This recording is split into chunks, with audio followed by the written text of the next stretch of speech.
Hello everyone, I'm Brian. Today I'm reacting to How to Be Less Reactive and More Responsive, Acharya Prashant at Cummings College, Nagpur 2022. So this is something that Sadhguru talks about as well. I'm curious to hear what Prashant's take on this would be. Sadhguru talks about confidence without clarity is a disaster. Confidence with clarity, I don't know what he said after that, but it's better. I don't know what the rhyming words is, but I know confidence without clarity is a disaster because you're very confident, you think something's going to be there or not there or whatever, and it'll end up being a big mistake because you don't know. But confidence with clarity, you're going to be fine. So, and a lot of people, and this is basically people just being very reactive to things, and it happens a lot in the United States, especially with a lot of riots and stuff, and people just are so reactive without hearing the actual what the story is, the full story. They hear just a small snippet of it and then bang, just react on that, and not even hearing whether that's true or not, or whether that's the full story or not. It's just enough to set them off to have a reactionary reaction. There's a lot of R's in that one, but yeah. And anyways. And I will say, don't get me wrong, I've been reactive as well, but not as reactive. And for the past perhaps 3 years, I've been more responsive than reactive. As a matter of fact, I have not been too reactive. Where whenever I hear something, okay, I was like, well, let's hear all the facts. Let's see what the judges say. Let's see what the evidence show, instead of just being so reactive. But it's I guess it's just human nature to be so reactive, isn't it? Anyways, let's hear what Acharya here has to say. Good afternoon, sir. I am Nikki Singh. So my question is, how can I be a more responsive person rather than a reactive one? Good one. Thank you. Please. Thank you, sir. Responsive rather than reactive. First of all, do we see that there is a difference between these two? What is the difference? One is you're acting immediately. The other one is you're responding to the evidence, perhaps. Responding to once you get enough information. That sounds pretty bad, because like one you say, oh, that's enough. All I need to know is that he got smacked. That's enough information for me. But like, obviously you need to know as much information as possible, all the information you can get, and then make a response. I think that's what the answer is. Response and reaction. Is there a difference? How do you know when you have reacted rather than responded? How do you know? Is no one answering? I'll just take a Yes. shot. Maybe maybe not. I don't know. Reaction is a good one. Nice. That's something we can begin with. So she says reaction is something like reflex action. So where do these reflexes come from?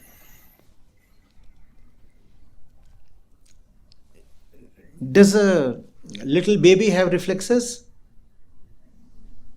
I think so. Yes or no? Yes. So where do these reflexes come from? If you smack They him in the come knee, from Mother Nature. oh, They okay. come from the mother's womb. Hit the little knee with You the don't little have to be thing. taught reflexes. They exist right in your body. You bring a finger towards a little baby, just let's say a month old. You bring a little finger gently towards his eyes. And what will he do? Try to grab it. Oh. Nobody taught the baby to do this. Instinctively, the baby knows that some foreign object is coming towards the eye, so the eyelids have to be shut. Right? Similarly, heat.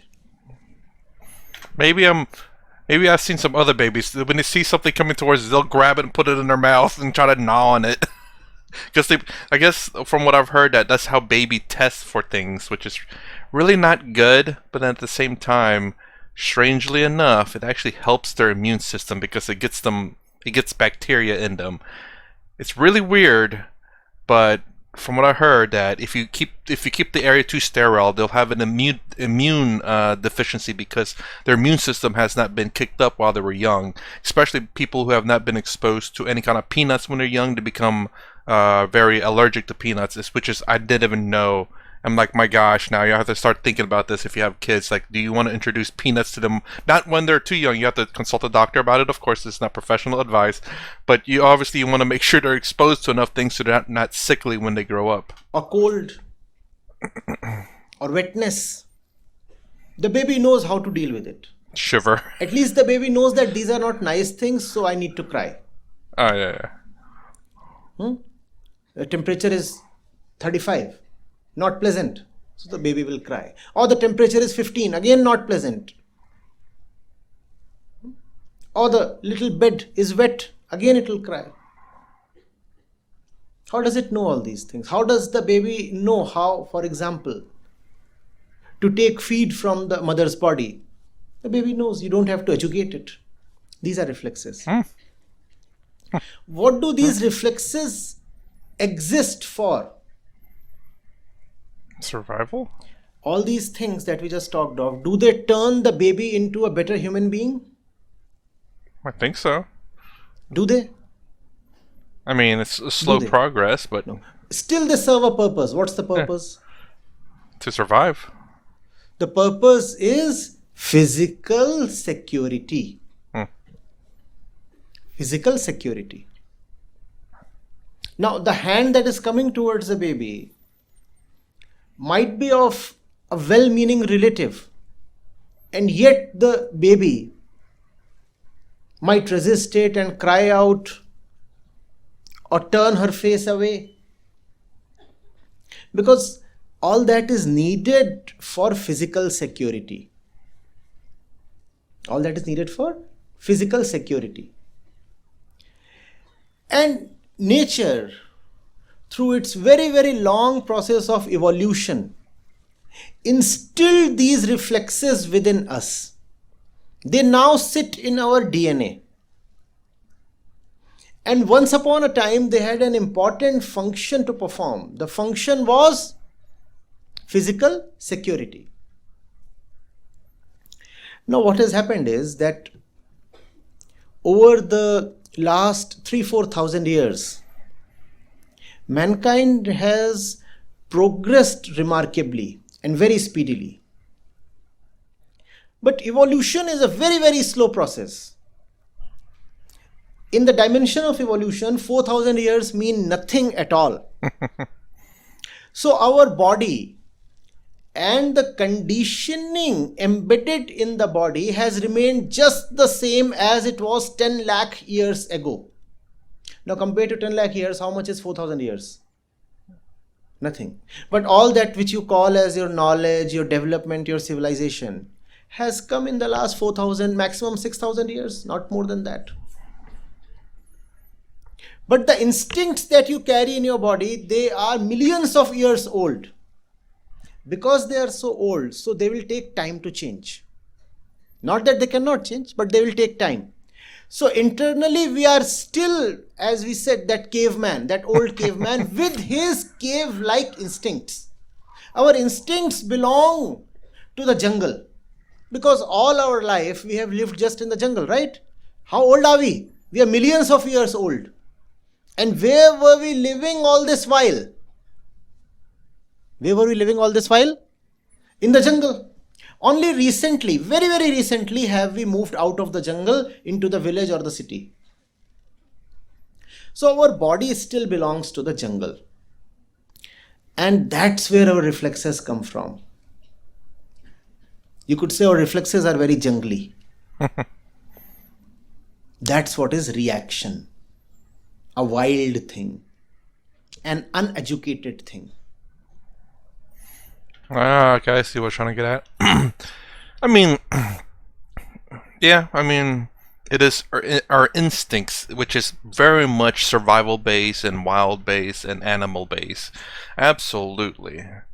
It's really weird though when he says it that way, that our instincts are generally meant for us to survive, but in modern society it's probably a hindrance, which is really weird. It's like something that's kept us alive for so long now is trying to kill us in some degree. A very Not all the time. animalistic thing. Yeah. But something very powerful, because you don't even need to think about it. It sits in your body. Let's say your arm touches something hot. Do you have to think whether or not to jerk away? No. You immediately flinch, don't you?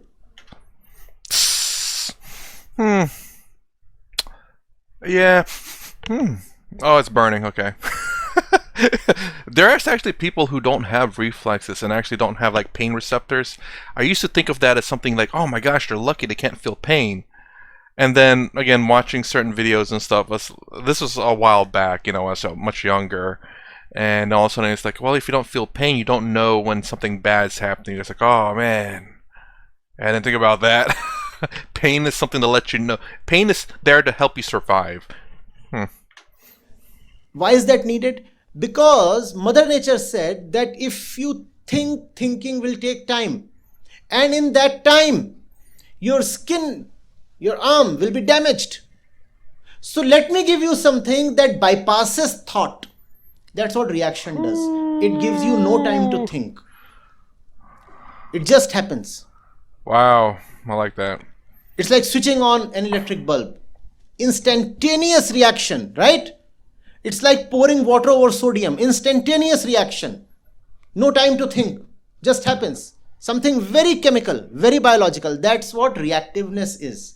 There is no thought, no consciousness involved in this. Mind this word, consciousness. Reflex action does not involve consciousness. Reflex action does not involve thought. Reactiveness does not involve consciousness. It only involves your wild cave-like instincts. I was going to say there's a lot of women in here. I don't know if this is like mostly a women's college, or just maybe just a whole bunch of women showed up. Also, I noticed most of them wearing the same colored shirts. I don't know what that is. CCEW Nagpur. Yeah, NAG. Okay, I thought it was NUG for a second. Now, those instincts we said are useful because they help the animal survive. We were an animal, right? Living in the jungle, we were just like animals. And those instincts have surely been beneficial because they have helped us survive over all these millions of years. So definitely they have, at least they had a good use. Are you getting it? You must ask yourself, do you still need to live by the code of the animal, by the rules and the constitution of the animal? I will say probably I don't want to say a bad statement, but like anyways, a statement. Yes, to a degree, because obviously, again, about the, you're touching something hot and you jerk away. You don't need thought for that. If there's a pain somewhere, you will jump away from the pain because you don't know if there's more pain coming along with that. So it is still needed, but the things that you can respond to, you should not be reacting to. So again, kind of like the riots that happen in a lot of places in the United States. No one in particular. There's certain ones that were just people just hear it and didn't hear any facts behind it and just immediately reacted to it without hearing all the facts. But more along those lines is where you don't need a reaction. You need to be more responsive. Or as evolved human beings, you need to live more by thought and even more by understanding. Someone comes and says something unpleasant to you. Do you need to just immediately smack them, unthinkingly explode, as most of us do? Or can you tell yourself, I'm not an animal. I can wait. I can be patient. Let me at least think over it. And if I think deeply, the thought will sublimate into understanding. Even if I can't go to that depth of thought, let me at least try to think. Let me at least postpone the reaction. Because the reaction belongs to the jungle, to the animal, to the caveman. Am I jungly? Jungly. Huh? In the jungle, we didn't have haircut to begin with. And there was no social media. We weren't brushing our tooth either. A tooth, one tooth. And I don't know, you saying no social media, that might be a positive actually. It's really sad to think of something so. Social media can be so much for good, and it is, but also just so much bad come out of it. Again, it's a tool. That's why we can have nice things. Huh? One No one tooth. was wearing specs. No one wore clothes in the first place. When you have dropped all that, think of all that happens in the jungle. Someone is just pouncing upon someone else and tearing the body apart and eating the flesh. When you have dropped all that, why can't you drop your reactiveness? Are you getting it?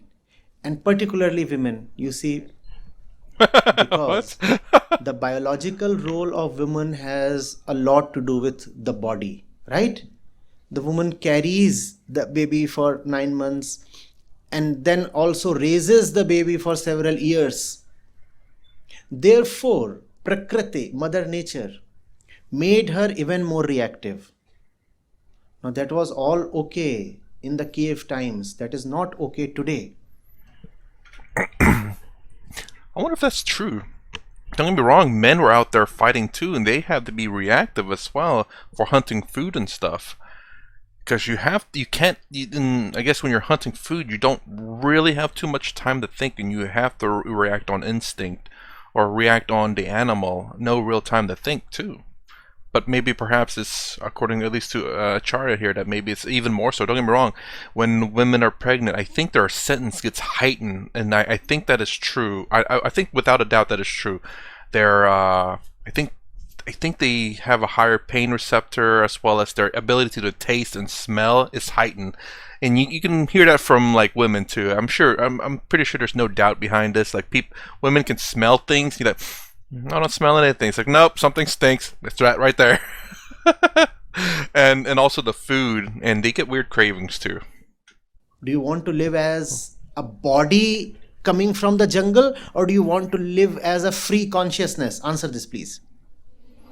And if you want to live as a free consciousness, then stop being emotionally reactive. That's the worst thing girls can do to themselves. Living from their emotional center. But the force of emotion is so strong that when it rises, it feels like just the right thing. That's the problem. You can resist something if first of all it appears bad. If something appears bad, then you will even begin to resist it. But when emotion arises, it does not even appear bad. It appears just the right thing to happen. Mm-hmm. And you feel like supporting it. And the more you support it, the more you will remain enslaved. The animal, what do you call animal in Hindi?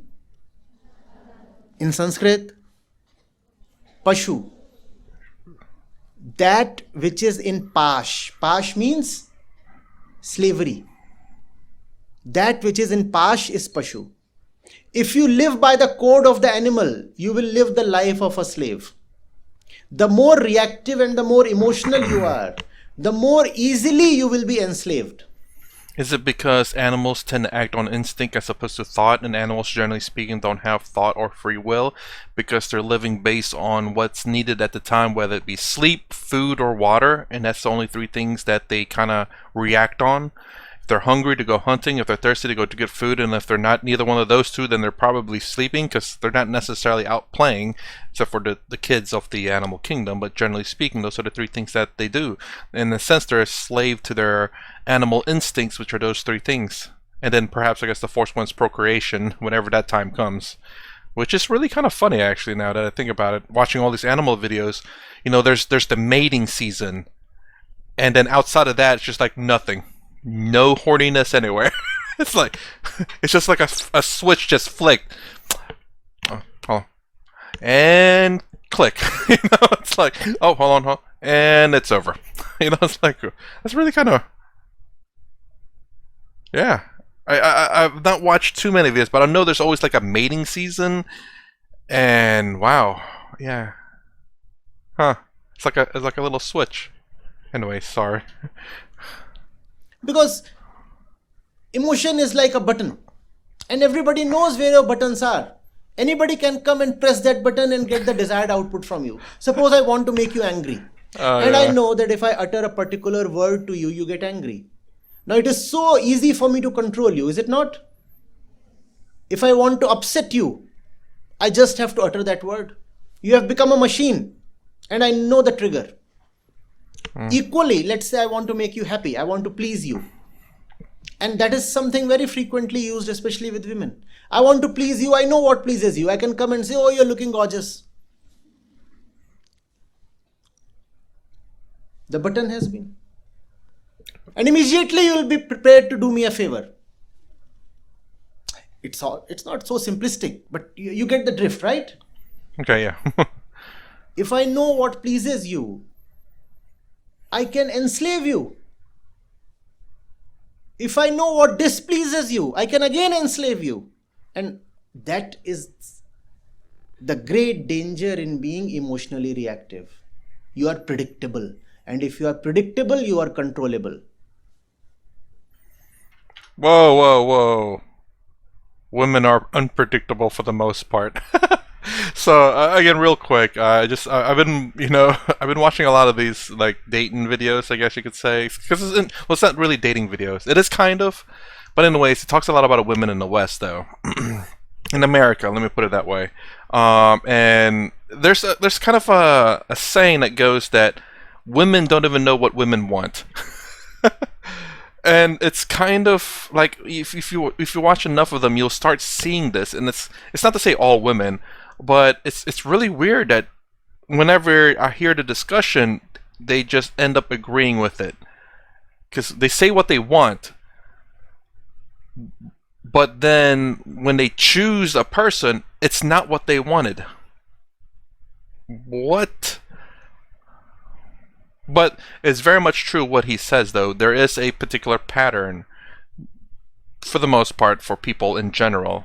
So yeah, if you know how, but put it this way: if you know what pleases me, but I know that you know that, I will use that against you because I'll let you to continue to please me, but you'll never get what you want. Because you're trying to please me to get something out of me, but if I know that, then I'll use that against you, as in I'll continue. It's like, no, not yet, not yet, not, and continue that role. So it's really weird. Don't do that. It's a very manipulative. Obviously, if you're in a relationship, that's the whole point, is to please each other, because you're in a relationship, not to freaking tease each other, or tease each other in a good way, but not to use each other. Do you get this? Don't you see how even little kids try to fool their mothers? No. By Mama, the crying. food is great today. Mama, can I have 500 rupees? Now the father had refused even 100 rupees. But this rascal manages to squeeze 500 from the mother. Mama, the food is great. And the mama says, okay, you take 500.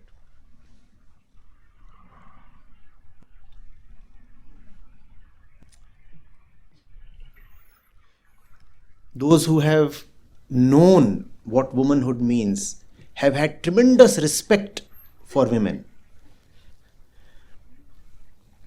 The topmost Hindi author, Premchand, he used to say that when men evolve beyond a point, it's then that they acquire some feminine qualities.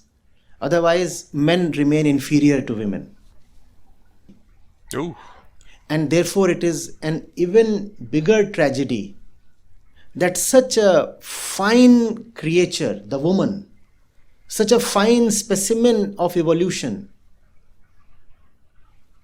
has lived life of continuous deprivation and slavery just because she has been too emotional and too reactive.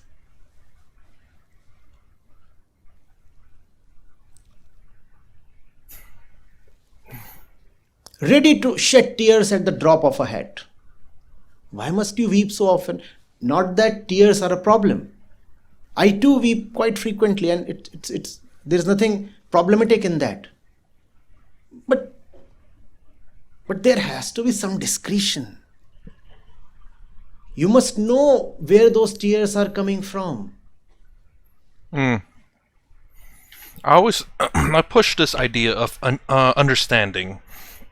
So anytime something happens, I can only hope that you understand why it happened. Anytime something happens, for example, like he said here, why you're crying. If you're just crying, you don't know where it's coming from. That's kind of a little bit of a problem, I would say. It's not like a big deal or anything, but it's good to know why you're doing it. A little bit of discretion, and this applies to a lot of things. I push two things: understanding and responsibility. And understanding being, I guess, maybe a bigger one. Just so the more you understand something, the easier it is for you. No? Remember, if there is an animal sitting in the woman, there is a bigger animal sitting in the man. And that animal is bloodthirsty and bigger. And he'll eat you up. He'll tear you apart. And that's what he has been doing since centuries. If you remain an animal, the male, remember, is a bigger and more powerful animal. The only way you can beat the male animal is by not remaining an animal, become a human being. And a human being is not characterized by her reactiveness or emotionality. The mark of a human being is consciousness, understanding, depth, freedom of thought. I'd say that applies for both men and women, though. I mean, I am genuinely curious as what if the man is like this big animal, what would be the freedom of that as well? I'm guessing it's the same. Animals are supposed to react. Human beings are supposed to understand and then respond. That's the difference between reaction and response. Response involves understanding. Reaction is just chemical.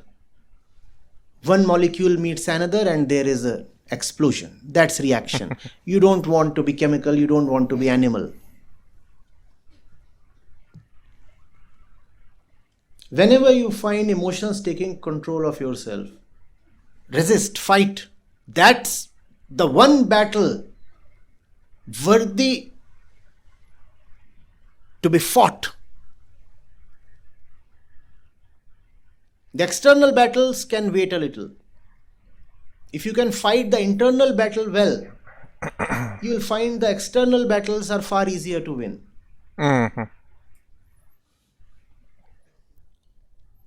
Be a master of your own mind. I mean, I think most of that really applies for everyone in general. I mean, obviously, there are men also who will become enslaved by their rage, their anger, and what he said there very much applies to them too. I think both men and women obviously are, are, I want to say chemically imbalanced, but we have our different kinds of emotions. Men mostly in anger, and women in, I don't know what, everything else, I guess. I don't know. I mean, but I know men is to be very much that of anger, and what he said here is very much applies to both, of course.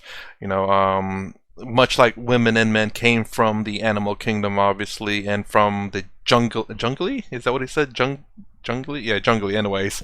And we all have our instinctual nature. Men's aggression, it's always been that way because we had to fight, you know, hunt for animals and fight other tribes or other animals in general. And but yeah, I mean, this is something that obviously we all can learn, and something that I've over the past few years have been less reactive and more responsive, or not caring. So there's been, like, you know, stories out there that doesn't affect me, and you know, I'm responsive or not at all. And then there's things close by where I try to be more responsive than reactive. Oh, and then I guess if it affects me directly, I'm trying to be more responsive than reactive. Obviously, there are certain things that we need reactive to. It's not completely lost. It's like, again, the most basic stuff, obviously, like, you know, touching something sharp and you didn't realize it, or heat or whatever. That obviously has to stay. But in terms of social interactions and social things dealing with other people, that's what I think it's trying to get at. It's where don't be reactive, be responsive. Things that are affecting you directly, like not from other people though, is to be more reactive. I mean, you be reactive. You can't really be responsive. You know, touching something hot, you like, oh, geez, kind of deal. Anyways, that's my reaction to how to be less reactive and more responsive. If you like my content, please consider subscribing, thumbs up, thumbs down down below. Thanks for watching. I'll see you in the next vid.